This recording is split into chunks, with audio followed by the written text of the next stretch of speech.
Welcome to the Life Makeovers podcast. My name is Cindy D. Whitmer, and I am the Midlife Makeover Coach, helping you turn your midlife into your best life, one step at a time.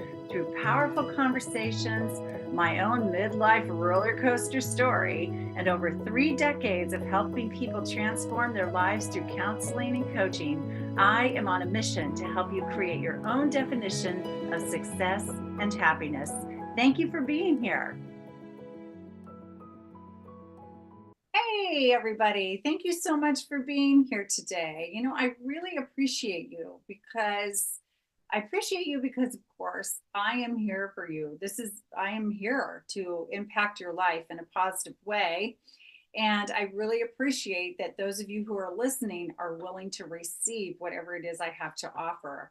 And, you can take or leave whatever I have to say, but I love that you're here, that you're taking time out of your life to grow yourself and to at least consider what I have to share and see if any of it can resonate with you.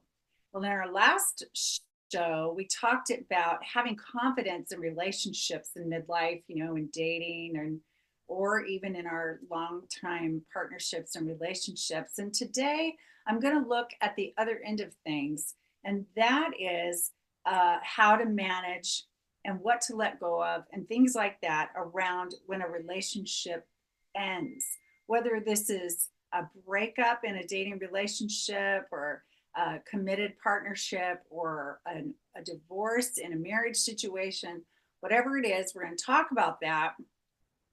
I'm going to start off with talking about 5 things that are really important for you to let go of when relationships end in midlife. Okay.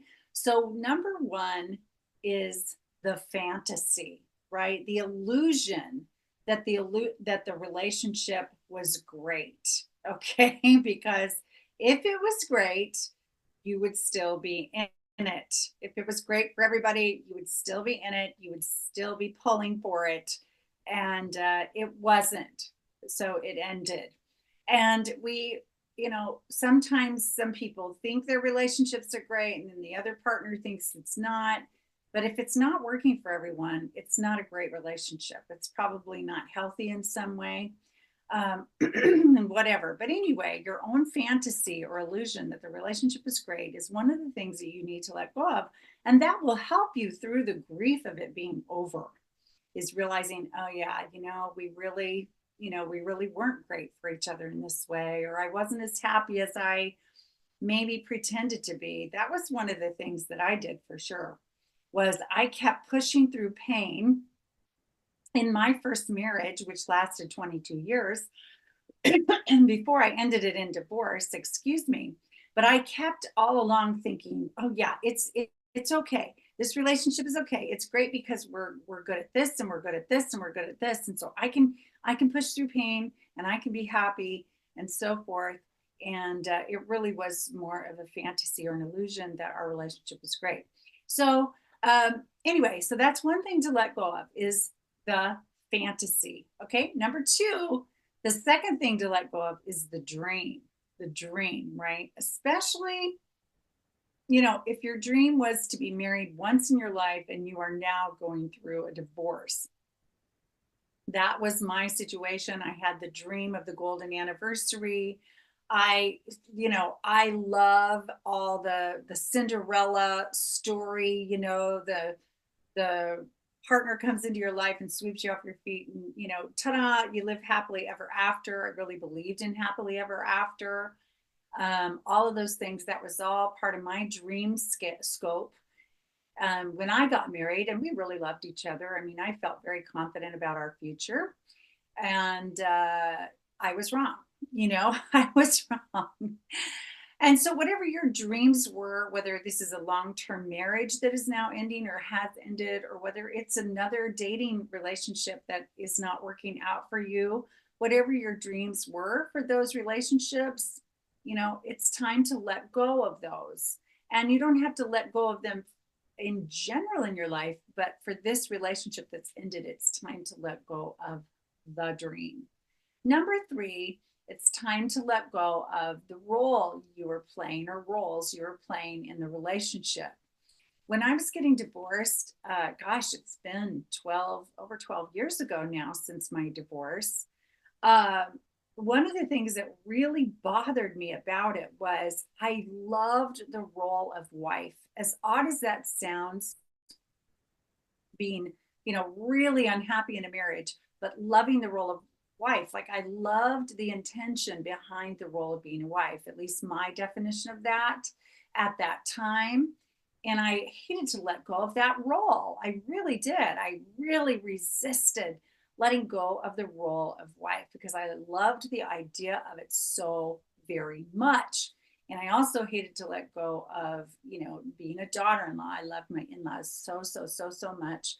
And the role of, the whole, we're a united family, like my husband, myself, and our kids, like being a nuclear family that was together, that whole role and definition. I mean, it's just, you got to give those up because the roles are going to go as your status changes after a breakup. So if you're in the role of girlfriend or partner or live-in partner or committed partner or spouse, whatever you are calling yourself or what we're calling yourself, that role is now over, at least in this relationship situation that has ended.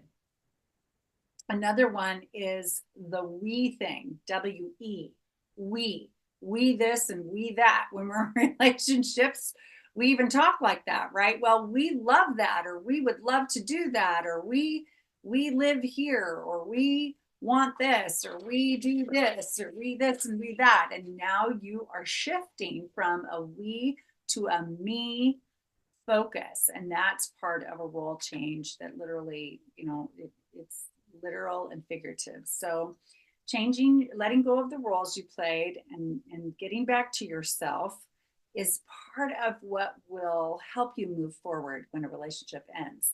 Number four, please let go of your mistakes, like what you label as your mistakes or the mistakes you made together as partners.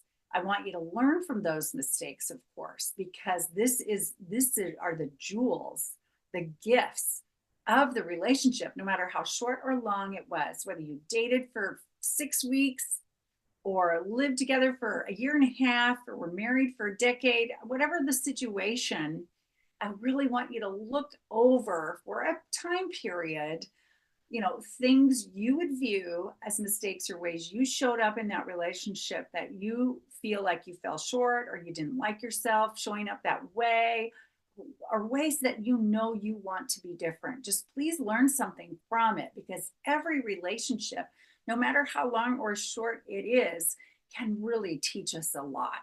It really, really can. It's full of great life treasures to educate us on who we want to be, who we don't want to be, the kind of partnerships we want to create, the kind we don't want to create.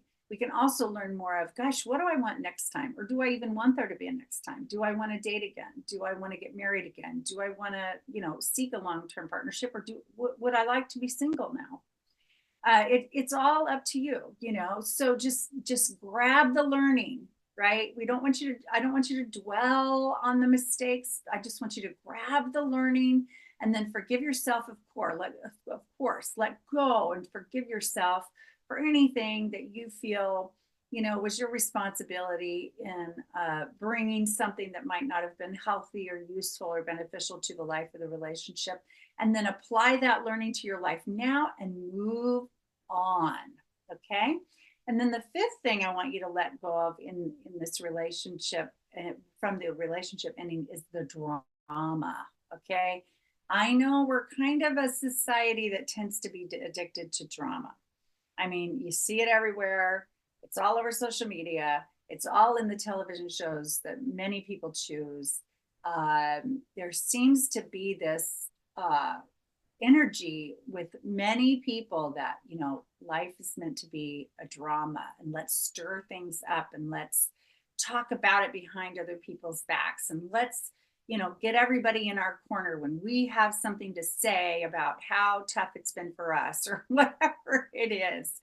There's all kinds of drama in a breakup, well, all kinds of drama potential in a breakup. There's the emotional roller coaster that you may be experiencing with yourself or from the person were in the relationship with, you may need to feel like you need to know, what is my ex doing now? What is my ex doing now? How can I find out? And who knows us both? And da, ba, ba, ba, and what are the ways that I can get the goods on what he or she is up to now?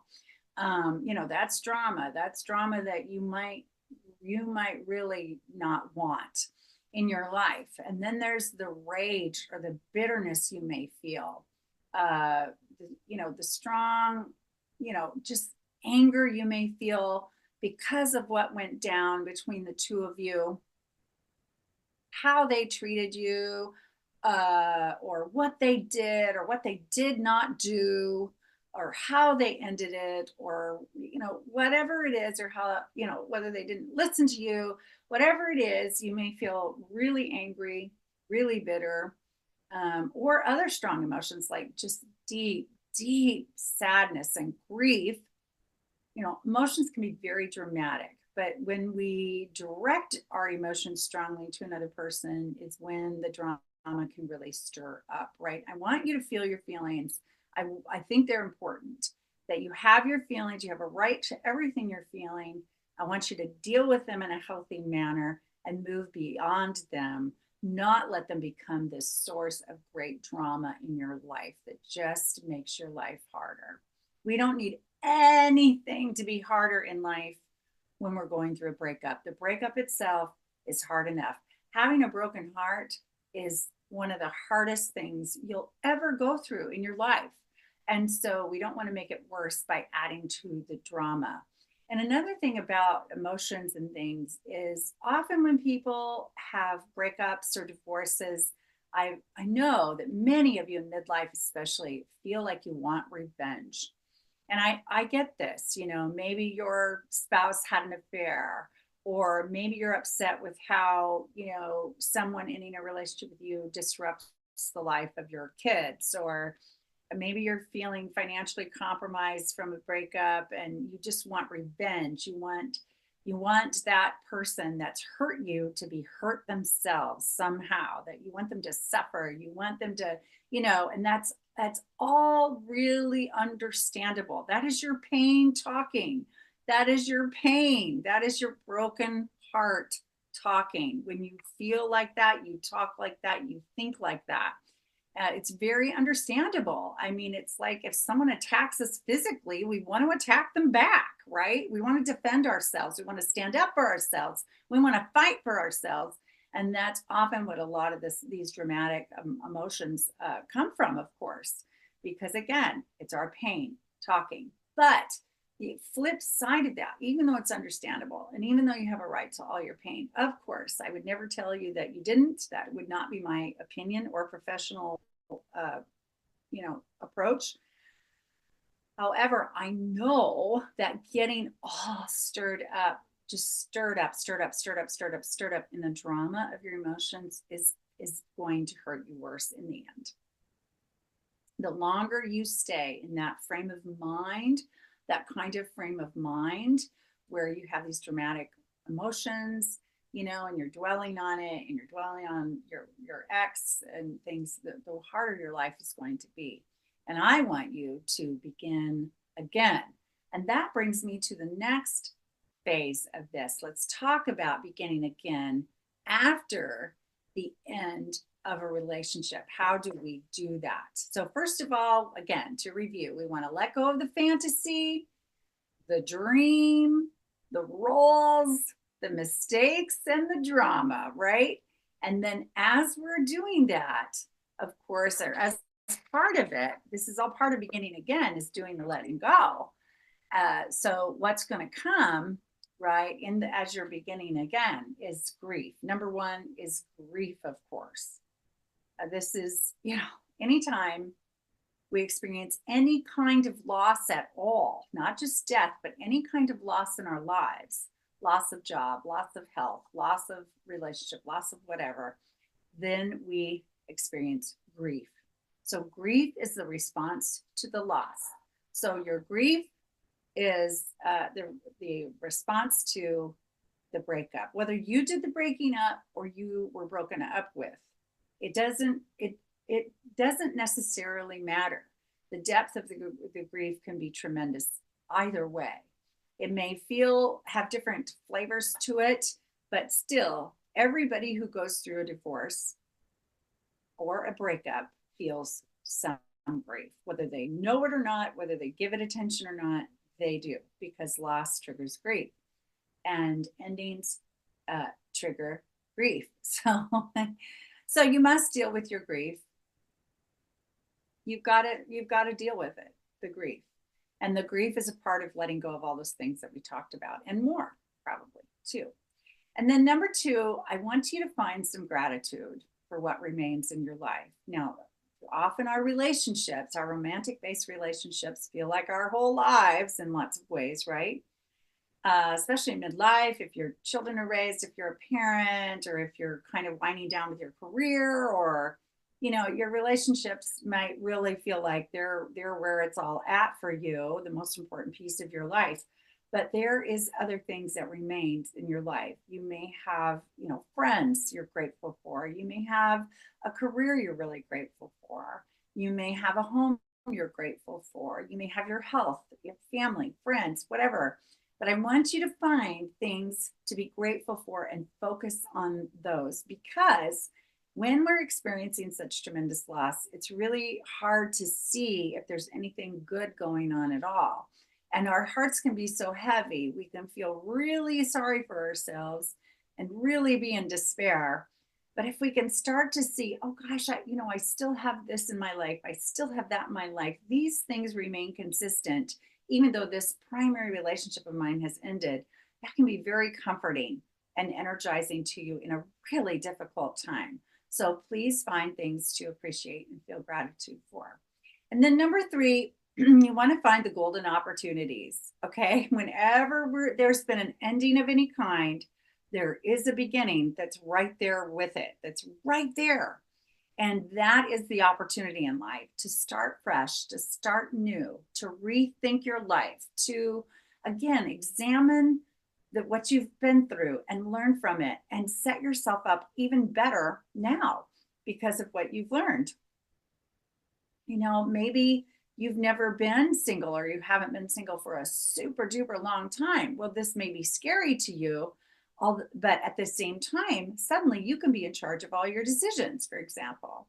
And you may think, yeah, I don't want to be in charge of all my decisions. I like to make decisions with other people or have other people decide for me. Yet there is a golden opportunity there for you to build your confidence and realize that, hey, I really am in charge of my life, whether I'm in a relationship or not. And this is really a good time to build those courage muscles in that way. And it's a time to rethink your life. Gosh, what do I want to do now? And those kinds of things, which move me into the fourth thing, the aspect of beginning again, which is to set new goals and intentions for your life. Now you're in this new chapter, whether you wanted it or not, whether you planned it or not, you are in a new chapter in your life, and you may want to set some new goals. Maybe there's a trip you've always wanted to take, and it's time to start saving for that really special trip. Maybe you want to live differently and simplify and find yourself a smaller place to live. Or maybe you want to move somewhere totally new. Maybe you have more time now because you're not investing so much in that primary relationship. So maybe there's a class that you've always wanted to take to learn how to do whatever, whether it's a foreign language or it's some kind of art or a dance class or whatever. And now you can really rearrange your schedule much more easily without all the relationship stuff getting in your way.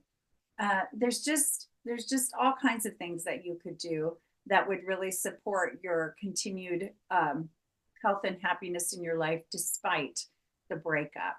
And then number 5, get some mentors. Get some mentors. Don't feel like you have to do this alone. Like, going through a major breakup or divorce in midlife is not easy. You may not have been through a breakup in like decades or ever. I know some of you actually were with your high school sweethearts forever. And so to start fresh without them is like, what? It's like you're in a foreign country without a map. And so, remember, there are people who have gone through what you're going through, whether it's friends of yours or family that you trust, or maybe you have some kind of spiritual mentor in your life, a pastor, a priest, a rabbi, a spiritual teacher. You can find mentors, online. You can find mentors in self-help, uh, you know, sections of bookstores. There's all kinds of places to find mentors. There may be, some kind of support group in your area. There are coaches like me that help people through breakups and starting fresh in their lives. There's all kinds of things. One of my mentors, and I have had many, as when I went through a divorce and was reestablishing myself and beginning again, one of mine was Jack Canfield, and he trains coaches and things. And so I took a lot of training from him, and he really helps people.